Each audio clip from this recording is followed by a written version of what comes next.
안녕하세요. 노년심리학 박사 이상도입니다. 분명히 반가운 얼굴을 보고 즐거운 시간을 보낸 것 같은데 왜 집에 돌아오는 발걸음은 천근만근 무겁게 느껴질까요? 만나고 돌아오면 기운이 쭉 빠지고 좋은 얘기를 나눈 기억보다 마음 한구석에 찝찝함만 남습니다. 입에서는 단내가 나도록 나만 실컷 이야기하고 온 것 같은 그 씁쓸함, 좋은 마음으로 베풀었는데 고맙다는 말 한마디 듣지 못해 서운했던 그 순간들이 떠오르실 겁니다. 만약 지금 고개를 끄덕이고 계신다면 그것이 바로 여러분의 인생이 보이지 않는 곳에서 조금씩 손해보고 있다는 명백한 신호입니다. 50대 이후의 인간관계는 내 삶을 채워주는 귀한 보약이 되어야지 나의 기운과 감정, 심지어는 지갑까지 갉아먹는 독이 되어서는 안 됩니다. 애써 웃으며 관계를 유지하는 동안 여러분의 소중한 시간과 에너지는 소리 없이 사라지고 있습니다.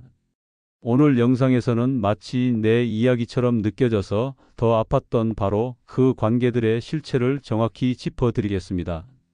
어떤 사람을 지금 당장 멀리해야 하는지, 그리고 그 관계를 정리했을 때 여러분의 삶이 어떻게 달라질 수 있는지 명확하게 알려드리겠습니다.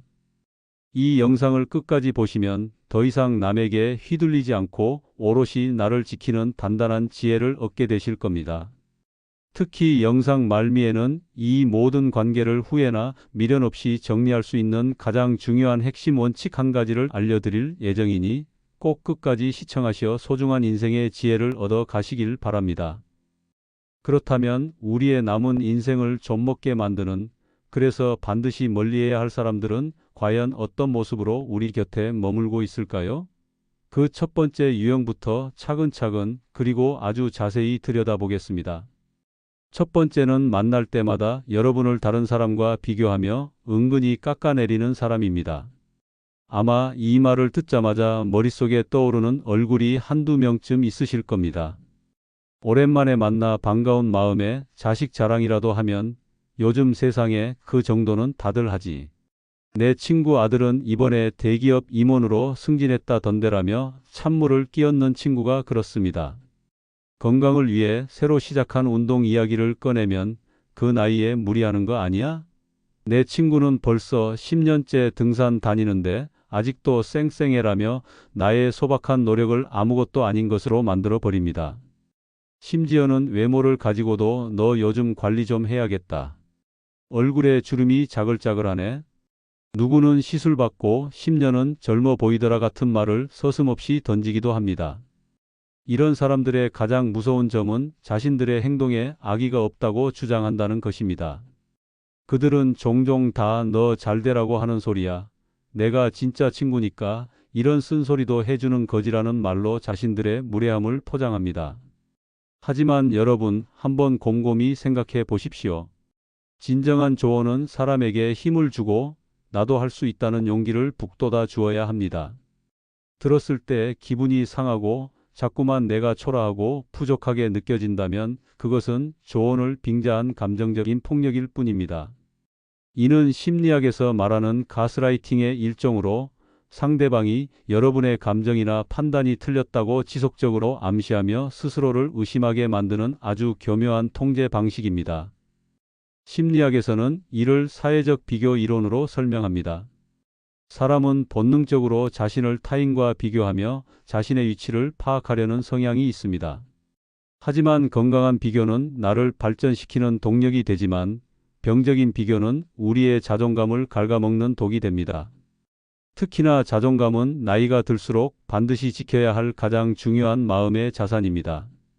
젊을 때는 실패해도 다시 일어설 시간이 있고 주변의 격려도 많지만 50, 60이 넘어가면 한번 무너진 자존감을 다시 세우기가 여간 어려운 일이 아닙니다. 자존감은 우리 마음의 면역체계와 같습니다. 면역력이 떨어지면 온갖 질병에 쉽게 걸리듯 자존감이 낮아지면 우울감, 무기력증, 대인기피증 같은 마음의 병이 쉽게 찾아옵니다. 이런 부정적인 감정은 단순히 기분 문제로 끝나지 않습니다.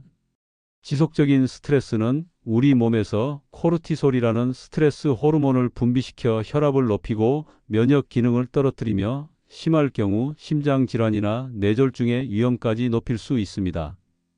결국 나를 깎아내리는 사람을 계속 만나는 것은 내 마음뿐만 아니라 내 몸의 건강까지 직접적으로 해치는 행위인 셈입니다. 항상 나를 남과 비교하는 사람들은 사실 본인 스스로가 깊은 열등감과 불안감에 시달리고 있을 가능성이 높습니다. 자신의 삶에 만족하지 못하기 때문에 남을 깎아내림으로써 순간적인 우월감을 느끼고 자신의 불안을 잠재우려는 것입니다. 여러분의 성취나 행복을 보면서 진심으로 기뻐해 주지 못하고 어떻게든 흠을 찾아내려는 사람과는 더 이상 소중한 에너지를 나눌 필요가 없습니다. 그들의 말 한마디에 하루 종일 기분이 상하고 내가 정말 부족한 사람인가 하는 자책에 빠져드는 경험을 반복하고 있다면 이제는 그 관계를 다시 돌아봐야 할 때입니다. 관계를 정리하는 것이 꼭 연을 끊고 원수처럼 지내라는 의미는 아닙니다. 가장 좋은 방법은 현명하게 거리를 두는 것입니다. 만남의 횟수를 의식적으로 줄여 보십시오. 일주일에 한 번 만나던 사이라면 한 달에 한 번으로, 한 달에 한 번 보던 사이라면 경조사가 있을 때만 안부를 묻는 정도로 거리를 조절하는 것입니다. 그리고 만났을 때 또다시 비교하는 말을 꺼낸다면 화제를 다른 곳으로 돌려버리십시오. 아, 그랬구나. 그런데 요즘 허리가 좀 아픈데 어디 좋은 병원 없어? 하는 식으로 대화의 물길을 다른 곳으로 트는 연습이 필요합니다. 지적이 아닌 조언이라도 듣는 내 기분이 나쁘고 마음이 불편하다면 그 관계는 더 이상 나에게 이롭지 않다는 신호임을 반드시 기억하셔야 합니다. 이것은 이기적인 행동이 아니라 나의 정신적, 신체적 건강을 지키기 위한 현명한 자기보호입니다. 두 번째로 멀리해야 할 사람은 만날수록 여러분만 손해보게 만드는 사람입니다. 여기서 손해란 단순히 밥값 몇만 원의 문제가 아닙니다. 우리의 소중한 시간과 감정, 그리고 삶의 균형까지 포함하는 훨씬 더 큰 개념입니다. 혹시 친구들과의 모임에서 항상 계산은 여러분의 몫이고 다른 사람들은 내가 돈 더 잘 버니까 내가 내라며 의뢰 그러려니 하는 분위기는 아니었습니까? 약속 시간을 정할 때 항상 상대방의 스케줄에 여러분이 맞추고 갑작스러운 약속 취소에도 싫은 소리 한번 못하고 괜찮아, 그럴 수 있지라며 이해해 주지는 않으셨습니까? 이런 관계는 보통 정 많고 마음 약하고 남에게 싫은 소리 하기 어려워하는 분들이 빠지기 쉽습니다. 내가 조금 더 쓰면 되지, 내가 한번 참으면 모두가 편하지 하는 착한 마음으로 한 번, 두 번 양보하다 보면 어느새 그것이 당연한 권리가 되어 버립니다. 상대방은 더 이상 고마워하지도 미안해하지도 않습니다. 오히려 조금이라도 서운한 티를 내면 내가 언제부터 그렇게 쪼잔했냐며 되레 여러분을 이상한 사람으로 몰아세우기도 합니다. 늘 주기만 하는 관계는 결국 주는 사람을 지치게 만들고 받는 사람은 그 고마움을 잊게 만듭니다. 인간관계는 시소와 같아서 한쪽으로 너무 기울어지면 결국 무너지고 맙니다. 건강한 관계는 서로 주고받는 호혜성의 원칙이 지켜질 때 유지될 수 있습니다. 내가 시간과 돈, 감정을 쏟는 만큼 상대방도 그에 상응하는 무언가를 돌려주어야 합니다. 그것이 꼭 물질적인 것일 필요는 없습니다. 내가 밥을 샀을 때 진심으로 정말 맛있게 잘 먹었어, 고마워라고 마음을 표현하는 것, 내가 힘든 이야기를 털어놓을 때 내 편이 되어 따뜻하게 들어주는 공감의 시간 같은 것들이 바로 그것입니다. 하지만 늘 손해만 보게 만드는 사람들은 철저히 자기중심적입니다. 그들에게 여러분은 동등한 친구가 아니라 자신의 편의를 위해 존재하는 사람일 뿐입니다. 이런 관계를 계속 유지하다 보면 어떤 일이 벌어질까요? 처음에는 서운함으로 시작했던 감정이 점차 억울함과 분노로 바뀌고 결국 마음속 깊은 곳에 화병이 생기게 됩니다. 내가 그동안 왜 그렇게 바보같이 살았을까 하는 자괴감에 밤잠을 설치게 되고 사람에 대한 깊은 불신이 생겨 다른 건강한 관계까지 망치게 될 수 있습니다. 여러분의 은퇴 후 소중한 시간과 계획들이 다른 사람의 이기심 때문에 계속해서 뒷전으로 밀려나게 되는 것입니다. 이런 관계를 끊어내는 가장 확실하고 용기 있는 방법은 바로 거절을 해보는 것입니다. 매번 밥을 사던 모임에서 오늘은 각자 내는 게 어떻겠냐고 한번 제안해 보십시오. 늘 여러분에게 무리한 부탁만 하던 사람에게 미안하지만 이번에는 내 일정이 있어서 좀 어렵겠다고 단호하게 말해보는 것입니다. 물론 처음에는 굉장한 용기가 필요합니다. 평생 남을 배려하며 살아오신 분들에게 거절은 무척이나 어색하고 어려운 일일 겁니다. 상대방이 서운해할까봐, 나를 이기적이라고 생각할까봐 두려운 마음이 드는 것이 당연합니다. 하지만 바로 그 순간이 진짜 관계와 가짜 관계를 구별할 수 있는 리트머스 시험지 같은 순간입니다. 진짜 여러분을 아끼는 사람이라면 여러분의 거절을 존중하고 그럴 만한 사정이 있을 것이라고 이해해 줄 것입니다. 그래, 알았어. 그럼 다음에 보자라며 쿨하게 받아들일 겁니다.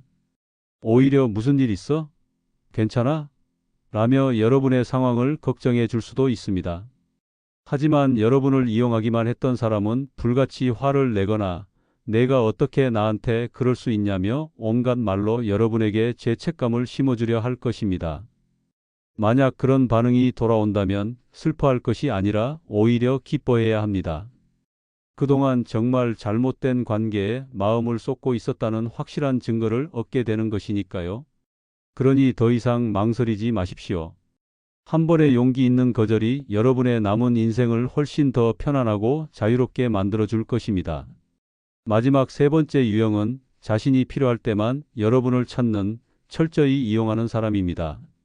몇 달, 심지어는 몇 년 동안 연락 한 통 없다가 어느 날 갑자기 전화해서는 다짜고짜 돈을 빌려달라고 하거나 자녀의 결혼식 축의금을 평소 관계 이상으로 요구하는 사람이 바로 그들입니다.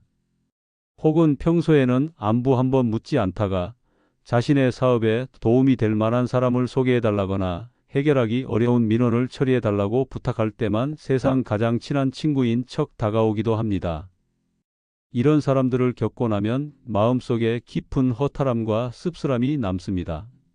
나는 그래도 좋은 친구라고 생각했는데 결국 나는 그 사람에게 필요할 때만 쓰는 도구에 불과했구나 하는 생각에 인간적인 배신감을 느끼게 됩니다.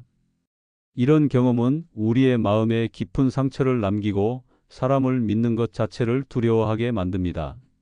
결국에는 새로운 사람을 만나는 것 자체를 기피하게 되어 스스로를 고립시키는 결과를 낳을 수도 있습니다. 이용하는 사람들의 가장 큰 특징은 자신의 목적을 달성하고 나면 언제 그랬냐는 듯 다시 연락이 뜸해진다는 것입니다. 돈을 빌려갈 때는 온갖 감언이설로 간이라도 빼줄 것처럼 굴다가 막상 갚을 때가 되면 연락을 피하거나 오히려 그거 가지고 뭘 그러냐며 큰 소리를 치는 경우가 허다합니다. 부탁을 들어주었을 때 고맙다는 말은커녕 그 이후로는 다시 남남처럼 지내는 모습을 보며 우리는 깊은 무력감에 빠지게 됩니다. 이는 단순히 기분이 나쁜 것을 넘어 나라는 인간의 존엄성이 무시당했다는 깊은 모멸감을 느끼게 합니다. 이런 관계에서 벗어나는 가장 중요한 첫걸음은 내가 아니어도 될 일과 나만이 해줄 수 있는 일을 구분하는 것입니다. 그리고 앞으로는 내가 아니어도 다른 사람을 통해 해결할 수 있는 부탁은 정중히 거절하는 연습을 해야 합니다. 예를 들어 누군가 돈을 빌려달라고 할 때 나 말고는 이 사람을 도와줄 사람이 정말 아무도 없는가? 를 냉정하게 생각해 보는 것입니다. 그 사람이 다른 가족이나 더 가까운 친구에게 먼저 부탁하지 않고 굳이 나에게 연락했다면 그 의도를 의심해 볼 필요가 있습니다. 그것은 여러분이 가장 만만하고 거절하지 못할 것이라고 생각했기 때문일 확률이 높습니다. 또한 부탁을 받았을 때 즉시 대답하지 않는 것도 아주 효과적인 방법입니다. 알아보고 연락 줄게. 그건 중요한 문제니 남편과 상의해 봐야 할 것 같아라며 일단 시간을 버는 것입니다. 그 시간 동안 이 부탁을 들어주는 것이 나에게 어떤 영향을 미칠지 그리고 이 관계가 정말 나에게 소중한 관계인지를 차분히 생각해 볼 수 있습니다. 이용하는 사람들은 대부분 즉각적인 대답을 원하기 때문에 이렇게 시간을 끄는 것만으로도 상당수를 걸러낼 수 있습니다. 더 나아가 아예 나만의 원칙을 세우고 이를 주변에 미리 알려두는 것도 좋습니다. 예를 들어 나는 어떤 경우에도 가족이나 친구와 돈 거래는 하지 않는다는 원칙이 있어. 괜히 돈 때문에 좋은 관계를 잃고 싶지 않아서 그래 라고 말하는 것입니다. 이렇게 개인적인 감정이 아니라 나의 확고한 원칙임을 밝히면 상대방도 더 이상 강요하기가 어려워집니다. 이제는 더 이상 이용당하며 상처받지 마십시오. 여러분의 시간과 돈, 그리고 따뜻한 마음은 정말 소중한 사람들을 위해 쓰여야 합니다. 필요할 때만 찾는 사람은 여러분의 인생에 아무런 도움이 되지 않는다는 사실을 명심하고 이제는 과감히 거리를 두어야 할 때입니다. 오늘 우리는 50 이후 우리 삶의 에너지를 갉아먹는 세 가지 유형의 사람들에 대해 깊이 이야기 나누어 보았습니다. 나를 깎아내리는 사람, 늘 손해보게 만드는 사람, 그리고 필요할 때만 나를 찾는 사람. 아마 오늘 이야기가 어떤 분들에게는 조금 불편하고 마음 아프게 들렸을지도 모르겠습니다. 하지만 여러분, 이제는 더 이상 남의 눈치를 보며 나를 희생하는 삶을 멈추어야 할 때입니다. 20대에서 40대까지는 누구를 만날까를 고민하며 관계를 넓혀가는 시기였다면 50 이후부터는 누구를 멀리할까를 먼저 고민하며 내 삶의 울타리를 단단하고 견고하게 만들어야 합니다. 관계는 곧 내 삶의 질을 결정하기 때문입니다. 영상을 시작하며 마지막에 가장 중요한 핵심 원칙 한 가지를 알려드린다고 약속했습니다. 그것은 바로 내 마음이 불편하면 정답은 이미 나온 것이라는 사실입니다. 머리로 아무리 그 사람을 이해하려 애써도 만나고 돌아섰을 때 마음이 무겁고 찜찜하다면 그 관계는 이미 여러분에게 독이 되고 있다는 명백한 신호입니다. 여러분의 감정이야말로 가장 정직하고 정확한 인생의 나침반이라는 것을 꼭 믿으셔야 합니다. 오늘 영상이 여러분의 마음에 작은 울림을 주었다면 따뜻한 응원의 댓글 한 줄 부탁드립니다. 혹시 비슷한 경험으로 힘드셨던 분이 계시다면 용기 내어 여러분의 이야기를 댓글로 남겨주세요. 여러분의 소중한 경험이 비슷한 아픔을 겪는 다른 누군가에게는 큰 위로와 용기가 될 수 있습니다. 영상이 도움이 되셨다면 구독과 좋아요, 알림 설정도 잊지 마시고 꼭 눌러주십시오. 그리고 주변에 불필요한 인간관계로 힘들어하는 친구나 가족이 있다면 이 영상을 공유해서 그분들이 더 행복한 인생을 찾는 데 도움을 주시길 바랍니다. 다음 시간에는 현직 경찰관이 직접 알려주는 스마트폰 해킹 예방법, 지금 바로 설정 바꾸세요. 라는 주제로 더욱 유익하고 실질적인 정보를 가지고 돌아오겠습니다. 내 소중한 정보와 재산을 지키는 방법 절대 놓치지 마십시오. 오늘도 긴 영상 끝까지 시청해 주셔서 진심으로 감사합니다. 여러분의 모든 날이 평안하시기를 기원합니다.